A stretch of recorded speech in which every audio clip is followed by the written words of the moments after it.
Welcome to my YouTube channel रुब्लू सवर्ल्ड। এতিয়া মই আছোঁ ডিব্ৰুগড়ত। ডিব্ৰুগড়ৰ এখন থানলৈ আহিছোঁ, বহুত দয়াল থান হয়।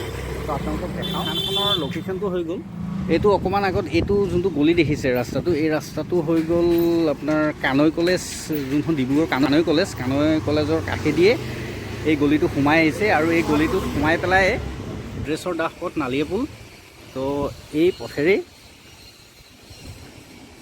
সোমাই গ'লে এই থানখন পোৱা যাব।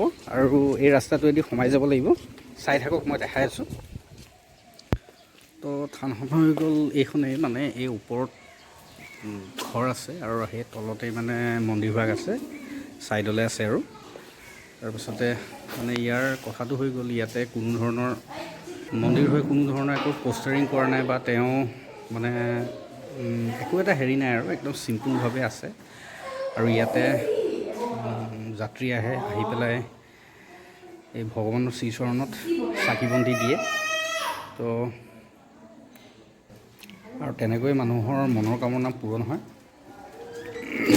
তো ইয়াতে যাত্ৰী বহি আছে, সকলোখিনি বহি আছে ইয়াতে।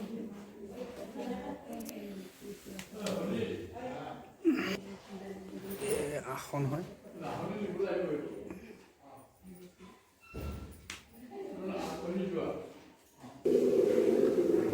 তো আমিও আহিলোঁ অকণমান সেৱা কৰি যাওঁ বুলি।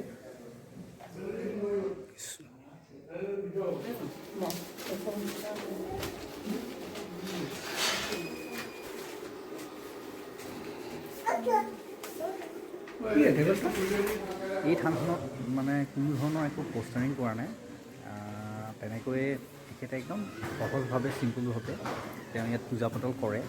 আৰু যোনসকল মানুহে গম পাইছে সেই মানুহসকল ইয়ালৈ আহি মেলি ইয়াতে চাকি বন্তি দি সেৱা অৰ্চনা কৰি যায়। আৰু তেনেকৈ মানুহৰ মনৰ কামনা পূৰণ হয়। আৰু আজি ময়ো গম পালোঁ, আহিলোঁ। আৰু মানে কি হয়, এনেকুৱা ধৰ্মস্থানলৈ মই গম পালে আহোঁ, মোৰ খুব ভাল লাগে। তো আহিলোঁ, খুব ভাল লাগিছে। আৰু আপোনালোককো দেখাবলৈ মন গ'ল। তো আৰু এটা সঁচা কথা, মানে মানুহৰ মেইন কথা হৈ গ'ল বিশ্বাসী আদি মূল। তো যোনসকল মানুহে বিশ্বাস কৰে তেওঁলোক আহিব পাৰে।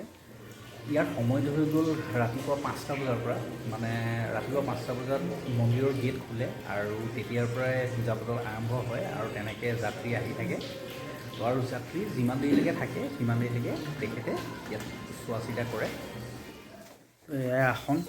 আৰু আমি সেৱা অৰ্চনা কৰিলেও বহুত ভাল লাগিলে। এতিয়া কৈ থাকোঁ।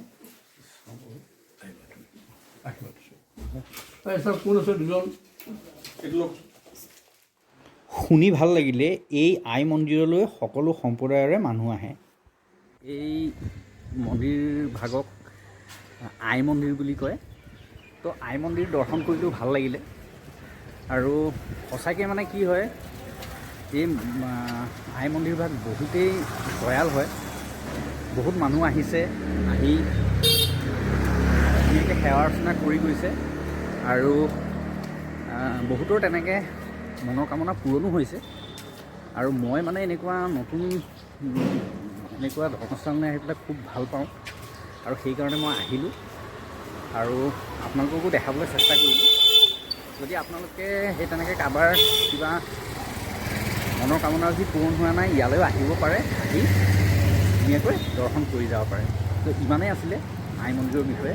যদি ভিডিঅ'টো ভাল লাগিলে শ্বেয়াৰ কৰি দিব। আৰু কোনোবাই যদি আমাৰ এই চেনেলটো নতুনকৈ চাই আছে তেন্তে চেনেলটো ছাবস্ক্ৰাইব কৰি নটিফিকেশ্যন অল কৰি ল'ব।